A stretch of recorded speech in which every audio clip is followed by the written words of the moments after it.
और बुलेटिन की शुरुआत करेंगे अडानी समूह पर मचे घमासान के साथ, क्योंकि ताजा खबर ढाका से आ रही है। हिंडनबर्ग रिपोर्ट के बाद अडानी ग्रुप के शेयर्स में मची उथल पुथल और देश में सियासी संग्राम के बाद बांग्लादेश ने अडानी पावर लिमिटेड के साथ 2017 में हुए बिजली खरीद समझौते की समीक्षा की मांग की है। मीडिया रिपोर्ट्स के मुताबिक अडानी के प्लांट के लिए झारखंड के गोड्डा जिले से ऊंची कीमतों पर कोयले की खरीद विवाद का ये अहम मुद्दा है। बांग्लादेश के मुताबिक कोयले की ऊंची कीमत बताई गई, जबकि ये कम होनी चाहिए थी। और इस बीच भारत में भी सियासत तेज है, क्योंकि सरकार को घेरने की रणनीति तैयार करने के लिए सुबह 10 बजे आज विपक्षी दलों की बैठक होने वाली है।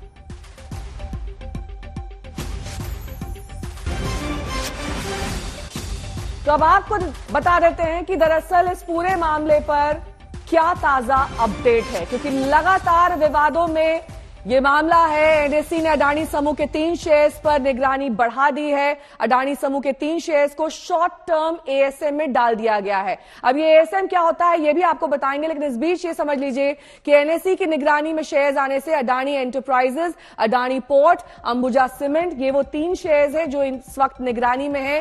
एएसएम का क्या मतलब होता है? एएसएम यानी एडिशनल सर्विलांस मेजर्स, और शेयर्स की निगरानी का ये एक तरीका होता है जो कि सेबी द्वारा उठाया जाता है। निवेशकों के हितों की रक्षा के लिए एएसएम लाया जाता है और 3 शेयर्स पर यह लागू कर दिया गया है। किसी शेयर्स में उतार चढ़ाव बढ़ने पर एएसएम में उसे डाल दिया जाता है। और ऐसे ही स्थिति कुछ हमने देखी थी बीते दिनों अडानी के शेयर्स की। यही वजह है कि आरबीआई ने अडानी ग्रुप को कर्ज पर बैंकों से अब जवाब मांगा है। स्विस बैंक क्रेडिट स्विस ने अडानी ग्रुप से जुड़ी वित्तीय गतिविधियों पर रोक लगा दी है। और यही एक प्रमुख वजह है कि जब एफपीओ लाया गया उसके बाद उसको विड्रॉ कर लिया गया, तब अडानी ग्रुप की ओर से कहा गया कि जब तक बाजार में उथल पुथल मची रहेगी तब तक वो अपना एफपीओ नहीं लाएंगे। तो ये तमाम ताजा अपडेट इस पूरे समूह से जुड़ा हुआ। लेकिन आज 10 बजे एक सर्वदलीय बैठक होने वाली है, जिसमें विपक्षी दल खासतौर पर लामबंद होंगे, क्योंकि लगातार ये मांग उठ रही है कि अडानी पर चर्चा हो सदन में। और इसके लिए कल हमने देखा था कि धरना दिया गया था, और इस धरने में तमाम वो विपक्षी दल शामिल हुए थे, चाहे वो आप हो, समाजवादी पार्टी हो, सभी प्रमुख चेहरे इस धरने में कल संसद के बर्खास्त होने के बाद शामिल हो गए थे। अब ये पूरा का पूरा मामला दरअसल शुरू हुआ था हिंडनबर्ग रिपोर्ट के साथ, जिसमें कई सवालिया निशान उठाए गए थे अडानी ग्रुप में इन्वेस्टमेंट को लेकर, और ये कहा जा रहा था कि इस ग्रुप को फायदा पहुंचाया जा रहा है। कहां है सीबीआई, कहां है सेबी, कहां है ईडी, कहां है इनकम टैक्स डिपार्टमेंट? जैसे बाकी फाइनेंशियल करप्शन करके, फाइनेंशियल फ्रॉड करके बाकी लोग भाग गए हिंदुस्तान छोड़ के, विजय माल्या, नीरव मोदी, मेहुल चौकसी, ऐसे ये भी भाग जाएंगे। तो लोगों का क्या होगा?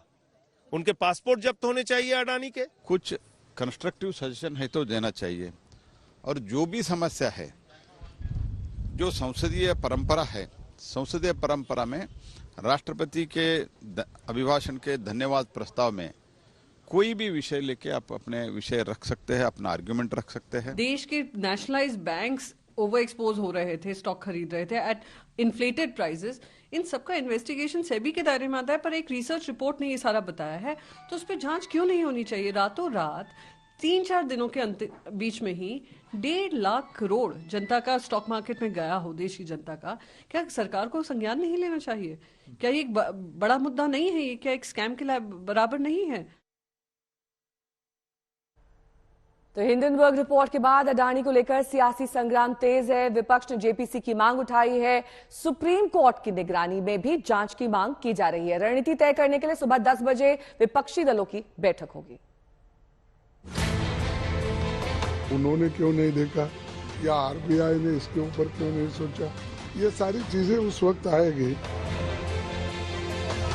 वो उनको बोलने ही नहीं दिया, तो बिल्कुल साफ है कि मोदी सरकार इससे भाग रही है, घबराई हुई है।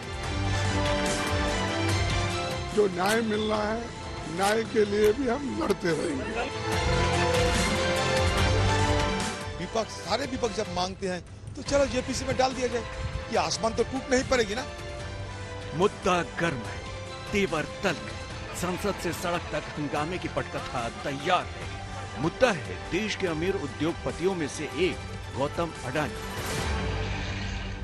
सामान्य जनता का पैसा जो उसमें फंसा हुआ है, तो इन पैसों के लिए एक घोटाले के बारे में हम ये चाहते हैं कि एक इंक्वायरी हो, या तो ज्वाइंट पार्लियामेंट्री कमेटी से हो या सुप्रीम कोर्ट के चीफ जस्टिस के नेतृत्व में डे टू डे बेसिस पर उसकी इंक्वायरी होके जो भी इसमें गलतियां किए हैं, जो भी हो सकता है, कल के दिन से भी उन्होंने क्यों नहीं देखा या आरबीआई ने इसके ऊपर क्यों नहीं सोचा, ये सारी चीजें उस वक्त आएगी।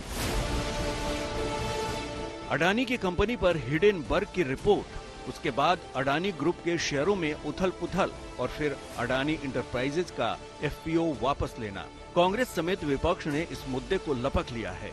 विपक्ष इसे आम आदमी की कमाई के डूबने के खतरे से जोड़ रही है। पार्टी नेताओं के बयानों से साफ है कि आज भी संसद में हंगामे के पूरे आसार हैं। जरूर ऐसा ही होगा, क्योंकि हमारे नेता प्रतिपक्ष को मौका भी नहीं दिया गया। नेता प्रतिपक्ष खड़े होकर यही मांग करने वाले थे कि इस पर निष्पक्ष जांच हो, या जेपीसी हो या कोई सुप्रीम कोर्ट मॉनिटर्ड इंक्वायरी कराया जाए। वो उनको बोलने ही नहीं दिया गया। तो बिल्कुल साफ है कि मोदी सरकार इससे भाग रही है, घबराई हुई है, क्योंकि ये मिलीजुली है।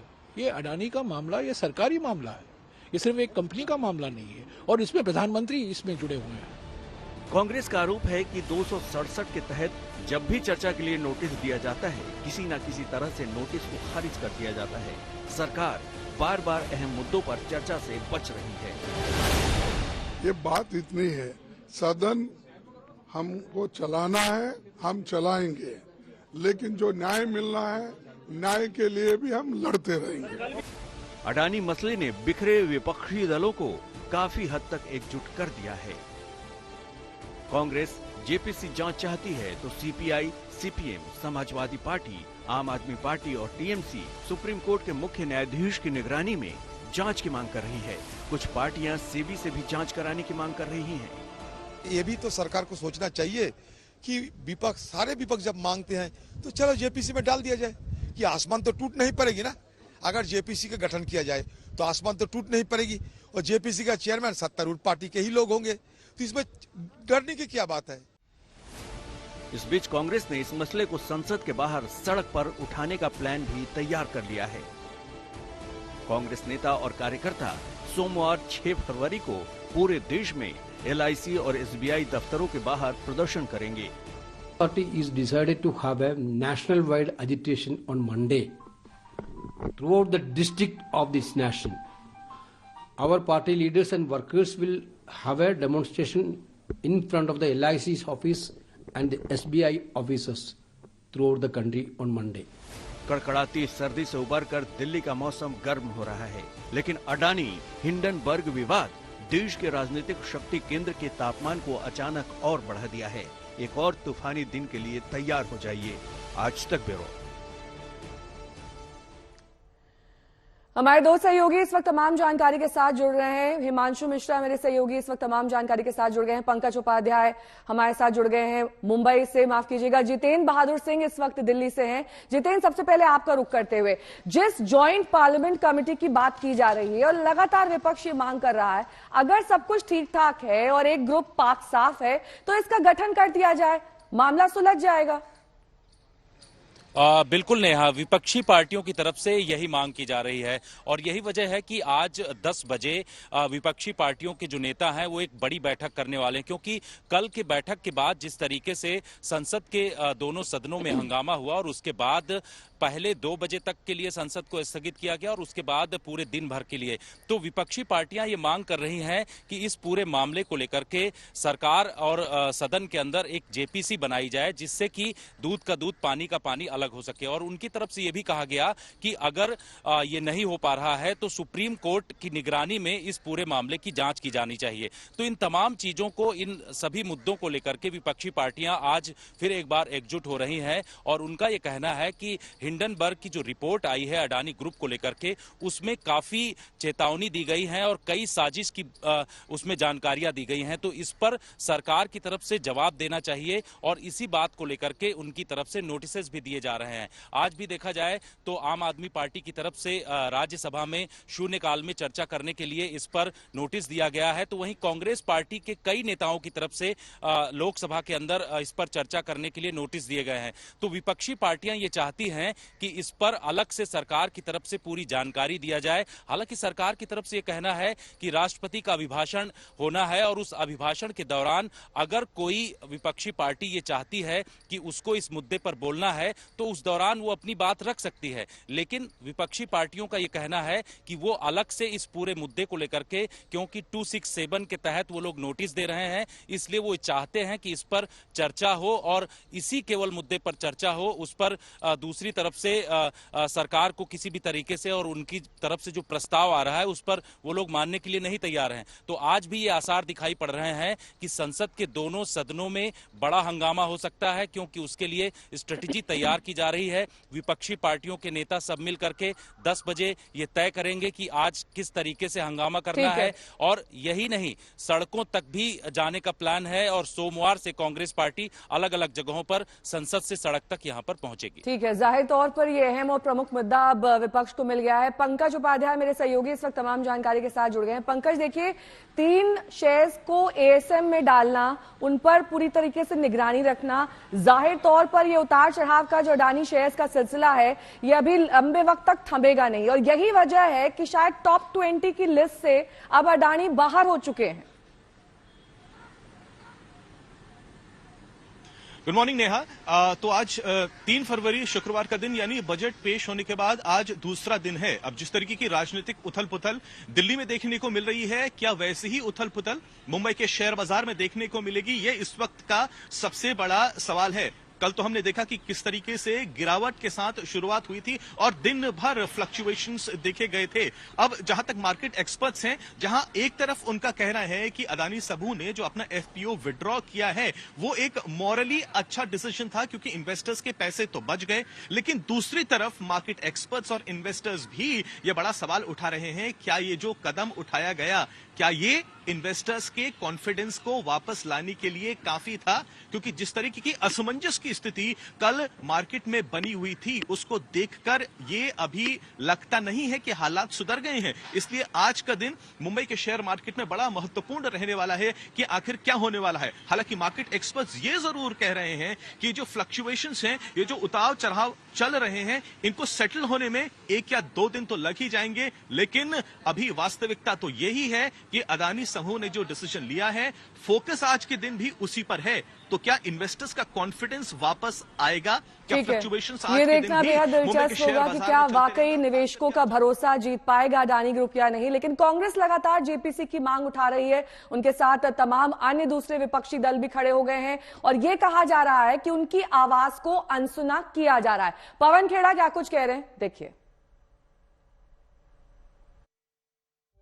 एलआईसी की विज्ञापन तो हम बचपन में वो भी सुनते हुए आते थे, जिंदगी के साथ भी, जिंदगी के बाद भी। अब उसका भी टैगलाइन बदलनी पड़ेगी। जिंदगी के साथ थी, अब अडानी जी के साथ है। ये एलआईसी की हालत। और चलिए अब आपको पूरी टाइमलाइन समझा देते हैं, क्या कुछ कब हुआ और किस तरीके से अब अडानी ग्रुप पर यह तलवार लटक रही है। 24 जनवरी को हिंडनबर्ग रिसर्च की 106 पेज की रिपोर्ट आती है और इस रिपोर्ट में अडानी ग्रुप पर गंभीर सवाल उठाए जाते हैं। 25 जनवरी हिंडनबर्ग रिपोर्ट के बाद अडानी के शेयर्स में लगातार गिरावट, सभी शेयर्स दरअसल लाल निशान पर पहुंच जाते हैं। अडानी समूह ने अपना एफपीओ भी इस बीच जारी कर दिया 27 जनवरी को। 28 जनवरी को मॉर्गन स्टैनली कैपिटल इंटरनेशनल ने अडानी समूह से जवाब मांगा और उसके बाद 29 जनवरी को हिंडनबर्ग रिपोर्ट पर अडानी समूह ने अपना एक विस्तृत जवाब दिया, जिसमें उनके चेयरमैन खुद सामने आए और उन्होंने हिंडनबर्ग के सभी दावों को सिरे से खारिज कर दिया। 31 जनवरी अडानी समूह का एफपीओ बंद हो गया और उसके बाद यह कहा गया कि फुली सब्सक्राइब हुआ है ये एफपीओ, लेकिन 1 फरवरी को अडानी एंटरप्राइजेस ने एफपीओ रद्द करने का ऐलान कर दिया। आरबीआई ने अडानी ग्रुप के कर्ज पर बैंक से अब जवाब मांगा है। एनएसई ने अडानी ग्रुप के 3 शेयर्स को सर्विलांस में डाल दिया है। तो ये तमाम घटनाक्रम बीते 6 से 7 दिन में अडानी ग्रुप के लिए एक बड़ी मुसीबत बन के आया। पिछले 9 दिन में अदानी साम्राज्य में भूचाल सा आ गया है। भारत से लेकर पूरी दुनिया में इस वक्त अदानी ग्रुप की चर्चा हो रही है, तो इसके पीछे 7 बड़ी वजह है। पहली वजह, पिछले 9 दिनों में अदानी ग्रुप को 8 लाख करोड़ रुपए के नुकसान का अनुमान है। दूसरी वजह, गौतम अदानी की नेटवर्थ 24 अरब डॉलर गिरकर 64.7 अरब डॉलर रह गई है। तीसरी वजह, दुनिया के अरबपतियों की लिस्ट में गौतम अदानी 2 नंबर से 16 नंबर पर आ गए। चौथी वजह, आरबीआई ने सभी बैंकों से अदानी इंटरप्राइजेस को दिए कर्ज की जानकारी मांगी है। पांचवी वजह, अदानी ग्रुप के 10 में से 9 शेयरों में गिरावट। छठी वजह, अदानी ग्रुप ने 20,000 करोड़ रुपए के फुली सब्सक्राइब्ड एफपीओ को रद्द कर इन्वेस्टर्स का पैसा लौटाने की बात कही। सातवीं वजह, अमेरिकी रिसर्च फर्म हिंडनबर्ग की रिपोर्ट से गौतम अदानी को लगा झटका। गौतम अदानी के साम्राज्य में यह सुनामी महज 9 दिनों में आई है। हिंडनबर्ग ने 24 जनवरी को अदानी ग्रुप को लेकर अपनी रिपोर्ट पब्लिश की थी। रिपोर्ट में दावा किया गया था कि अदानी ग्रुप दशकों से खुल्लम खुल्ला शेयरों में गड़बड़ी और अकाउंट धोखाधड़ी में शामिल रहा है। अदानी ने हिंडनबर्ग की रिपोर्ट को सिरे से खारिज किया और कहा कि कंपनी इसके खिलाफ कानूनी कार्रवाई करेगी। लेकिन जवाब में हिंडनबर्ग ने कहा कि वो अपनी रिपोर्ट पर कायम है और कानूनी कार्रवाई का स्वागत करेगी। मुझे कोई इसमें धांधलेबाजी नहीं नजर आती, इसलिए नहीं नजर आती कि जब भी कोई लिस्टेड कंपनी के शेयर्स ट्रेड होते हैं, उसको हर 3 महीने बाद स्टॉक एक्सचेंज में अपने अकाउंट्स जमा करने पड़ते हैं। हर 3 महीने में अपने रिजल्ट, प्लस उसका ऑडिट होता है, प्लस इन्होंने विदेशों से भी लोन लिया हुआ है। तो ध्यान देने वाली बात यह है कि बैंक और विदेशी जो इन्वेस्टर्स हैं या जिन्होंने लेंडर्स हैं, जिन्होंने लोन दिया हुआ है, वो भी कंपनी की एक प्रोसेस होता है जिसको हम बोलते हैं ड्यू डिलिजेंस। वो लोग पूरा ड्यू डिलिजेंस करके तब लोन देते हैं।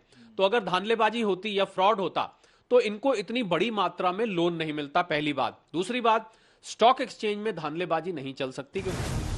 इसके पहले बुधवार देर रात अदानी ग्रुप ने 20,000 करोड़ रुपए के फुल्ली सब्सक्राइब्ड एफपीओ को रद्द कर इन्वेस्टर्स का पैसा लौटाने की बात कही। बुधवार को अदानी इंटरप्राइजेस के शेयर 26.70% गिरकर 2,179.75 पर बंद हुआ था। इस गिरावट को ही एफपीओ वापस लेने की वजह माना जा रहा है। लेकिन गौतम अदानी ने एफपीओ रद्द करने के बाद एक वीडियो मैसेज दिया। इसमें इन्वेस्टर्स का शुक्रिया अदा किया। अदानी ने कहा कि पिछले हफ्ते स्टॉक में हुए उतार चढ़ाव के बावजूद कंपनी के बिजनेस और उसके मैनेजमेंट में आपका भरोसा हमारे लिए आश्वासन देने वाला है। For me, the interest of my investor is paramount and everything is secondary. Hence, to insulate the investors from potential losses, we have withdrawn the FPO.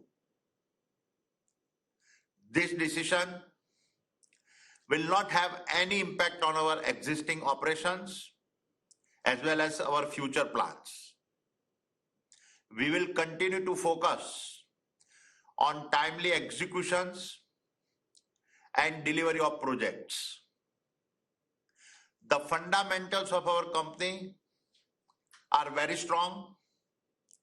Our balance sheet is healthy and assets robust. लेकिन सच यही है कि 2023 लगता है गौतम अदानी के लिए ठीक साबित नहीं हो रहा। गौतम अदानी ने जुलाई 2022 में माइक्रोसॉफ्ट के प्रमुख बिल गेट्स को पछाड़ दिया था। पिछले साल फरवरी में गौतम अदानी ने रिलायंस समूह के प्रमुख मुकेश अंबानी को पीछे छोड़ दिया था। अदानी इसके साथ भारत के और एशिया के सबसे रईस बन गए थे। अप्रैल 2022 में अदानी की नेटवर्थ पहली बार 100 अरब डॉलर के पार पहुंच गई। लेकिन विवादों के बीच मुकेश अंबानी अदानी से एक बार फिर आगे चले गए हैं। अंबानी मौजूदा समय में दुनिया में 10वें नंबर के सबसे अमीर व्यक्ति हैं और गौतम अदानी 16वें नंबर पर हैं। आज तक ब्यूरो। तो हिंडनबर्ग की रिपोर्ट आने के बाद से ही लगातार गिरावट जारी है अदानी ग्रुप के शेयर्स में और आज भी ज्यादातर शेयर्स में लोअर सर्किट लगा हुआ है। आपको बता दें कि बढ़त के साथ शेयर बाजार तो खुला है, लेकिन इसके बावजूद कई ऐसे अडानी ग्रुप के शेयर्स हैं जो लाल निशान के साथ ही खुले हैं, बढ़त के साथ। हालांकि बाजार में ये संकेत, पंकज उपाध्याय मेरे सहयोगी जुड़े हुए हैं। पंकज, देखिए मार्केट तो राइज के साथ खुला है, 93 अंकों की बढ़त के साथ निफ्टी है और सेंसेक्स भी बढ़त के साथ ही खुला है, लेकिन इसके बावजूद अडानी ग्रुप के कई शेयर्स में अभी भी लोअर सर्किट लगा हुआ है। जी हाँ, बिल्कुल नेहा, आपने बिल्कुल ठीक कहा। मैं इस वक्त भी देख रहा हूं तो ग्राफ तो हरा ही इस वक्त नजर आ रहा है। शुरुआत तो इस वक्त अच्छी नजर आ रही है और जिस तरीके से हमने सुना अडानी ग्रुप जिस तरीके से कह रहा है उनके फंडामेंटल स्ट्रॉन्ग्स हैं और बैलेंस शीट हेल्दी है, लेकिन बड़ा जो इस वक्त सवाल है कि इस वक्त जिस तरीके से विपक्ष जो है वो सरकार पे प्रेशर बना रहा है और एक ऐसे समय में जबकि मार्केट रेगुलेटर सेबी यानी security and exchange board of India के ऊपर ही सवालिया निशान लगा दिए गए हैं, तो ऐसे में क्या इन्वेस्टर कॉन्फिडेंस वापस आएगा, ये देखने वाली बात रहेगी। अगले कुछ घंटे में ये साफ हो जाएगा कि आखिर स्थिति कैसी होने वाली है। हालांकि दर्शकों को इस वक्त ये भी बता दें, क्योंकि अब विपक्ष ने इतना ज्यादा जो दबाव बनाया है और मार्केट रेगुलेटर के ऊपर, जैसे कि मैंने कहा कि सवालिया निशान भी लग रहा है कि आखिर क्या कई लोग जैसे आरोप लगा रहे हैं क्या इस बात की क्या भनक भी नहीं थी security and exchange board of India को। तो यह भी बताना इस वक्त जरूरी है कि सरकार ने पहले ही एक रिपोर्ट तलब करी है सेबी से, और कम से कम एक प्रिलिमिनरी रिपोर्ट जिसकी हम बात कर रहे हैं, और सेबी के सूत्र भी बता रहे हैं कि प्रिलिमिनरी रिपोर्ट को तैयार किया जा रहा है, वॉर फुटिंग पे तैयार किया जा रहा है। और क्योंकि अभी एक इमरजेंसी सिनेरियो हो गया है, जबकि देश की छवि के बारे में यहां पर सवाल उठाए जा रहे हैं, सेबी की क्रेडिबिलिटी पर सवाल उठाए जा रहे हैं, तो बताया जा रहा है कि प्रिलिमिनरी रिपोर्ट जल्द से जल्द सरकार ने तलब करी है, जिसमें तमाम जो एलिगेशंस जो ये रिव्यू एजेंसीज ने लगाई है, साथ ही साथ ये जो शेयर्स थे इनका जो नोज डाइव हो गया था, इन तमाम पहलुओं को लेकर एक रिपोर्ट सरकार को जल्द से जल्द अब सौंप दी जाएगी। बहुत बहुत शुक्रिया इस तमाम जानकारी के लिए पंकज आपका। और अब बात बाबा रामदेव के एक बयान की करेंगे जिस पर विवाद खड़ा होने के पूरे आसार हैं। राजस्थान के बाड़मेर से करीब 40 किलोमीटर दूर पड़ोनियों में आयोजित एक कार्यक्रम में योग गुरु बाबा रामदेव ने कहा कि इस्लाम धर्म मतलब सिर्फ नमाज पढ़ना है, मुसलमानों के लिए सिर्फ नमाज पढ़ना जरूरी है और नमाज पढ़ने के बाद कुछ भी करो सब जायज है।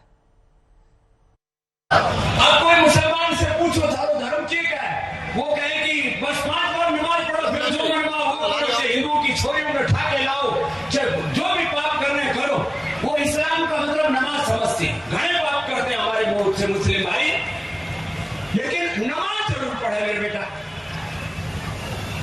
क्योंकि उनको यही सिखाएगा बस नमाज पढ़ो, बाकी जो करना है करो। आतंकवादी बन गए घने, बाकी और जितने भी अपराधी घने बन गए, नमाज जरूर पढ़नी, बस इतना ही सिखा, नमाज पढ़ो, जो मन में वो करो। ऐसा हिंदू धर्म नहीं है। और बाबा रामदेव यही नहीं रुके, उन्होंने कहा कि उनके लिए जन्नत का मतलब है कि टखने के ऊपर पायजामा पहनो, मूंछ कटवा लो और टोपी पहन लो। और उनका स्वर्ग का मतलब है टखने के ऊपर पैजामा पहनो, मूंछ कटवा लो, टोपी पहन लो। ऐसा कोई कुरान कहता है या ऐसा इस्लाम कहता, मैं नहीं कह रहा हूं, लेकिन ऐसा ही कर रहे लोग कि बस फिर तुम्हारी जन्नत में जगह पक्की, और जन्नत में क्या मिले, जन्नत में हुर्र मिले और ठेदारों पीड़ों क्यों मिले। ऐसी जन्नत तो जहन्नुम से भी बेकार है, लेकिन फिर भी लोग मूंछ कटवा रहे, सिर पर टोपी रख रहे, और बस पागलपन है। इस्लाम इस्लाम महान, और सारी दुनिया को इस्लाम में तब्दील करना, लोग इसी चक्कर में पड़े हुए। और ईसाइयों में बोले एक वो इधर क्रोस का निशान पहन लो, फिर कुछ वेशभूषा सी बना रखी है, कुछ छोटी मोटी कुछ उन्होंने बना रखे, जैसे हमारे